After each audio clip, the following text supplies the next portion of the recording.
नमस्ते बच्चों।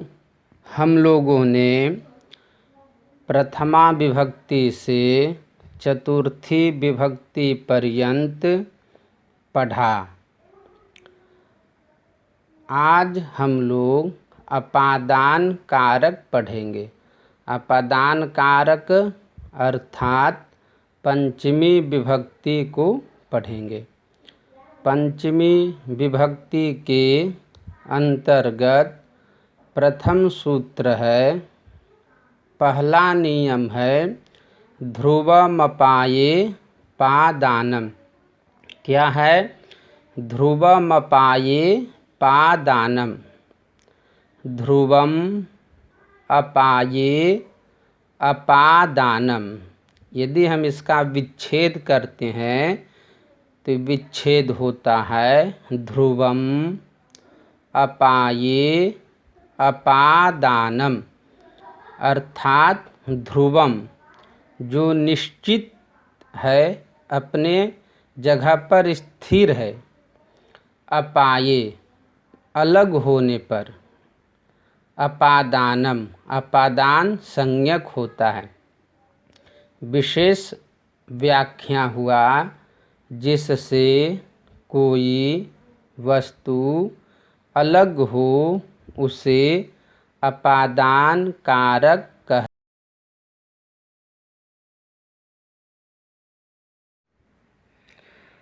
सीता नदी से जल लाती है। हिंदी वाक्य हुआ, सीता नदी से जल लाती है। इस वाक्य में कर्ता कौन जल ला रही है? सीता। अतः सीता कर्ता कारक हुआ। नदी से, कहाँ से ला रही है? नदी से। अतः नदी से सीता अलग हो रही है। नदी अपने जगह पर स्थिर है। अतः नदी इस शब्द की संज्ञा अपादान कारक संज्ञा होगी। क्या लाती है? जल को लाती है। जल इस शब्द की संज्ञा कर्म कारक संज्ञा होगी और कर्म कारक में द्वितीया विभक्ति होती है। अतः संस्कृत वाक्य होगा, सीता नद्याः जलम आनयति। क्या होगा? सीता नद्याः जलम आनयति।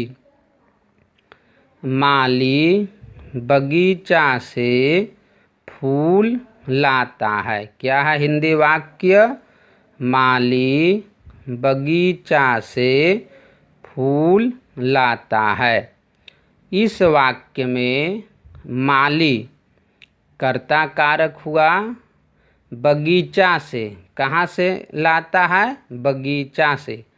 अतः बगीचा इस शब्द की संज्ञा अपादान कारक संज्ञा होगी, क्योंकि माली बगीचा से अलग हो रहा है, परंतु बगीचा अपने जगह पर स्थिर है। अतः अपादान कारक संज्ञा होगी। अपादान में पंचमी विभक्ति होती है। फूल किस वस्तु को लाता है? फूल को लाता है। अतः फूल इस शब्द की संज्ञा कर्म कारक संज्ञा होगी और कर्म कारक में द्वितीया विभक्ति होती है। संस्कृत वाक्य होगा, मालाकारः उद्यानात् पुष्पम आनयति। क्या होगा? मालाकारः उद्यानात् पुष्पम आनयति। पेड़ से पके हुए फल गिरते हैं। हिंदी वाक्य हुआ, पेड़ से पके हुए फल गिरते हैं। इस वाक्य में पके हुए फल अर्थात पका हुआ फल पेड़ से अलग हो रहा है, परंतु पेड़ अपने जगह पर स्थिर है। अतः पेड़ इस शब्द की संज्ञा अपादान संज्ञा होगी। पके हुए फल गिर रहा है, फल कर्ता कारक हुआ, कर्ता में प्रथमा विभक्ति होगी, गिरते हैं क्रिया है, अतः संस्कृत वाक्य होगा वृक्षात् पक्वानि फलानि पतन्ति। क्या होगा? वृक्षात् पक्वानि फलानि पतन्ति। पक्वम मीन्स फला हुआ, पक्वम शब्द का अर्थ होता है पका हुआ। फलानि चूँकि हमारा बहुवचन है, नपुंसक लिंग है, अतः विशेषण हुआ। संस्कृत में विशेष शब्द में जो लिंग विभक्ति और वचन होता है वही लिंग विभक्ति और वचन विशेषण का भी होता है। अतः फल शब्द में नपुंसक लिंग प्रथमा विभक्ति बहुवचन हुआ, अतः पक्वम इस विशेषण शब्द में भी प्रथमा नपुंसक लिंग प्रथमा विभक्ति बहुवचन होगा, अतः पक्वानि फलानि। संस्कृत वाक्य होगा वृक्षात् पक्वानि फलानि पतन्ति। वह महल से गिर पड़ा। कोई है जो महल से गिर पड़ा, तो किससे गिर पड़ा? महल से। महल इस शब्द की संज्ञा अपादान कारक संज्ञा होगी। कौन सी संज्ञा होगी? अपादान कारक संज्ञा। अतः अपादान में पंचमी विभक्ति होगी। वह गिर पड़ा, वह महल से अलग हुआ है, अतः वह इस शब्द की संज्ञा कर्ता कारक संज्ञा होगी। कर्ता में प्रथमा विभक्ति होती है, अतः वह को संस्कृत में सह बोलते हैं, और सह प्रथमा विभक्ति एक वचन में पुल्लिंग में रूप बनता है तत् शब्द का। अतः संस्कृत वाक्य होगा सह प्रासादात् अपतत्। गिर पड़ा, प्रासाद, प्रासादः बोलते हैं। महल को संस्कृत में प्रासादः बोलते हैं, अतः पंचमी विभक्ति एक वचन में प्रासादात् यह रूप बनता है। संस्कृत वाक्य होगा सह प्रासादात् अपतत्। क्या होगा?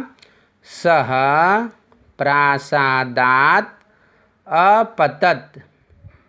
मैं घर से गिर पड़ा। अहम गृहात् अपतम। मैं घर से गिर पड़ा, अर्थात घर से गिरा, तो मैं यह कर्ता अलग हो रहा है, तो मैं शब्द को संस्कृत में अहम बोलते हैं, और अस्मत् शब्द का रूप प्रथमा विभक्ति एक वचन में अहम बनता है। अहम आवाम वयम यह शब्द रूप बनता है। क्या बनता है? अहम आवाम वयम। अतः संस्कृत वाक्य होगा अहम गृहात् अपतम। क्यों? कि पत धातु का रूप उत्तम पुरुष एक वचन में, अपतत अपतताम अपतन, मध्यम पुरुष अपतः अपततम अपतत, उत्तम पुरुष अपतम अपताव अपताम। मैंने कहा कि कर्ता के अनुसार क्रिया होती है। इस वाक्य में कर्ता उत्तम पुरुष एक वचन का है मैं। संस्कृत में उत्तम पुरुष एक वचन का है मैं, यह कर्ता। अतः कर्ता उत्तम पुरुष एक वचन का है तो क्रिया भी उत्तम पुरुष एक वचन की होगी। क्रिया क्या होगी? उत्तम पुरुष एक वचन की होगी। अतः पत धातु का रूप लोट लकार उत्तम पुरुष एक वचन में अपतम बनता है। तो हमारा संस्कृत वाक्य होगा अहम गृहात् अपतम। प्यारे बच्चों, शब्द रूप और धातु रूप याद करना बहुत आवश्यक है। यद्यपि आप धातु रूप और शब्द रूपों को याद रखते हैं तो संस्कृत अनुवाद में आपको बहुत सहयोग करता है। अतः स्मरण करने हेतु प्रयास करते रहना चाहिए।